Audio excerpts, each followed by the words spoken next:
అర్థమైంది కదా మూమెంట్ ఎట్లా ఇస్తావు. ఎక్సెటర్ క్లచ్ స్లోగా ఎక్సెటర్, స్లోగా వదిలేసి క్లచ్ కూడా ఎక్సెటర్ ఇవ్వాలి. క్లచ్ ఎంత ఇడిస్తే ఎక్సెటర్ కూడా అట్లా ఇచ్చుకుంటూ మనకు అవసరం ఉన్నంత ఎక్సెటర్ మాత్రమే ఇవ్వాలి. అవసరం ఉంటేనే కటింగ్ చేయాలి స్టీరింగ్ కూడా, అనవసరంగా కట్ చేసుకోకూడదు. ఓకే, ఎక్సెటర్ ఇవ్వు. ఎక్సెటర్ ఇస్తే ఫాస్ట్గా మూవ్ అవుతుంది బండి. ఓకే, ఫుల్ రైట్ కట్ చేయి, అక్కడ తీసుకో, రైట్ కట్ చేసుకో. పోనీ ఎక్సెటర్ క్లచ్ ఇచ్చి పెట్టి ఎక్సెటర్ ఇచ్చేసాయి. ఫుల్ రైట్ కట్ చేయి ఇట్లా ప్రేమగా, అంతా ఫుల్ లెఫ్ట్ లేకుండా. ఇప్పుడు మనం స్టడీ చేసుకో, steering left side left cut చేసుకో అట్లా, అది అంతే. ఎక్కువ అవసరం లేదు, కొద్దిగా ఓన్లీ ప్రేమగా కొద్దిగా మాత్రమే తీసుకోవాలి, అంత కట్ చేసుకోకూడదు. సింగల్ ఓన్లీ కొంచెం. ఓకే, అర్థమైంది. ఒక చేతితోని స్టీరింగ్ కంట్రోల్ పైన పట్టుకో. స్టీరింగ్ ఎక్కడ పట్టుకోవాలని చెప్పిన పైన, ఇక్కడ స్టీరింగ్ పట్టుకుంటే 2 టైర్లు నీ చేతిలో ఉంటాయి. బాగా గమనించుకో, 2 టైర్లు నీ చేతిలో ఉన్నాయా లేదా? నువ్వు ఒకవేళ గుంత తప్పియాలంటే కూడా రైట్ సైడ్లో గుంత ఉంటే రైట్ సైడ్ టైర్ నుండి గుంత తప్పించుకోవాలి. లెఫ్ట్ సైడ్లో ఉంటే లెఫ్ట్ సైడ్ టైర్ నుండి గుంత తప్పించుకోవాలి కదా. బాగా అర్థమైంది కదా. సో కానీ ముందుకు ఎక్సలేటర్ పోని, ఎక్సలేటర్ ఇవ్వు, ముందుకు వెళ్ళిపోతుంది అంతే. ఎక్సలేటర్ ఇవ్వు, కార్ ఆఫ్ కాకుండా ఎక్సలేటర్ ఇవ్వాలా. రేజ్ ఇవ్వాలి, రేజ్ చెయ్యి, అది రేట్ చెయ్యి. లైట్గా కట్ చేసుకో, రైట్కి వెళ్ళిపోదాం.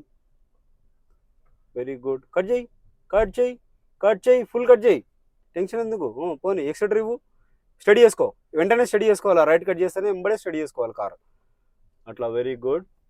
ఓకే, మూమెంట్ ఎక్సలేటర్ ఇవ్వు, ఎక్సలేటర్ రేజ్, ఏ బటన్ నొత్తు, ఎక్సలేటర్ ఇవ్వు. కారు ఫాస్ట్గా మూవ్ కావాలి. ఇప్పుడు మనకి స్టీరింగ్ అదే పనిగా తిప్పాకు, ఓన్లీ స్టీరింగ్ స్టడీగా పట్టుకో. ఎక్సలేటర్ ఇవ్వు, క్లచ్ వత్తు, సెకండ్లోకి రా. సెకండ్ ఎక్కడ ఉంది కదా. ఓకే, పోనీ ఎక్సలేటర్ ఇవ్వు, క్లచ్ వత్తు, కార్ ఆగిపోతుంది. క్లచ్ వత్తు, ఎక్సలేటర్ ఇవ్వు, విడిచిపెట్టు. ఏ ఆప్షన్ విడిచిపెట్టేసి అలా. రేజ్ ఇవ్వకూడదు. బ్రేక్ పైన కాలు పెట్టుకున్నావా, ఎక్సలేటర్ ఇవ్వు, క్లచ్ వత్తు, కార్ ఆగిపోవాలంటే. ఎక్సలేటర్ ఇవ్వు, క్లచ్ విడిచిపెట్టు. అర్థమైందా బ్రో? కారు ముందుకు పోవాలన్నా లేనా నీకు? మళ్ళీ ఎందుకు బ్రేక్ వత్తు పట్టుకుంటున్నావు? కాబట్టి బ్రేక్ మీద ఆగాలంటేనే మాత్రమే ఇప్పుడు ముందుకు పోతుంది కాబట్టి బ్రేక్ వత్తు. అట్లా కారు ముందుకు పోకూడదు అంటే బ్రేక్ వత్తాల. సరే, ఇప్పుడు న్యూట్రల్ చేసినావా, స్టార్ట్ చేయ కారు.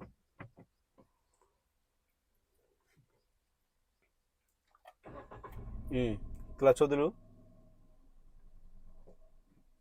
గేర్ వేసినావా, క్లచ్ స్లో వదులు, బ్రేక్ పైన కాలు తీసేయి స్లోగా. లెఫ్ట్ స్టీరింగ్ అనేది ఓన్లీ ఇట్లా పట్టుకోవాలి, స్టీరింగ్ సింపుల్గా, ఎక్కడెక్కడ తిప్పకూడదు, అదే తిరుగుతుంది. అక్కడ పోతుంటే గుంజుకుంటుంటే నువ్వు లెఫ్ట్ గుంజుకోవాలి. ఓకే, అదే పనిగా తిప్పాకు, స్టీరింగ్ ఊక పట్టుకొని ఉండు అంతే. లెఫ్ట్ రైట్ పోతుంది కాబట్టి స్టీరింగ్ లెఫ్ట్కి కొద్దిగా స్లోగా, లెఫ్ట్గా అట్లా అంతే. స్టీరింగ్ అవసరం లేదు, పొద్దు ముగ్గులు తిప్పాల్సిన అవసరం లేదు. ఇప్పుడు అక్కడ పోతుంది రైట్కి కాబట్టి లెఫ్ట్ కొద్దిగా గుంజుకో అంతే. ఒకటే చెయ్యి యూజ్ చెయ్యి, గేర్ల పైన ఒక చేయి పెట్టుకో, ఈ చెయ్యి తీసేసి ఇక్కడ పెట్టుకో. కారు ముందుకు పోతుంది కదా, ఫస్ట్ గేర్లోనే ఉన్నావు. నీకు అవసరం ఉంటేనే ఎక్సలేటర్ ముందుకు వెళ్ళాలి. ఇప్పుడు సెకండ్ గేర్ మార్చాలనుకుంటున్నాం కాబట్టి మనం ఎక్సలేటర్ ఇవ్వాలి. ఓన్లీ క్లచ్ ఫస్ట్ గేర్లోనే ఉన్నావు, ఎక్సలేటర్ ఇస్తున్నావు అంతే. ఓన్లీ కారు మూవ్ అవుతుంది. అవుతుందా?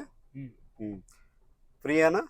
ఇప్పుడు ఒకవేళ ఆపాలి అంటే చిన్న క్లచ్ నొత్తు, స్లో అవుతుంది బండి అంతే, ఆగిపోతుంది. అంటే బ్రేక్ కొట్టాల్సిన అవసరం కూడా లేదు.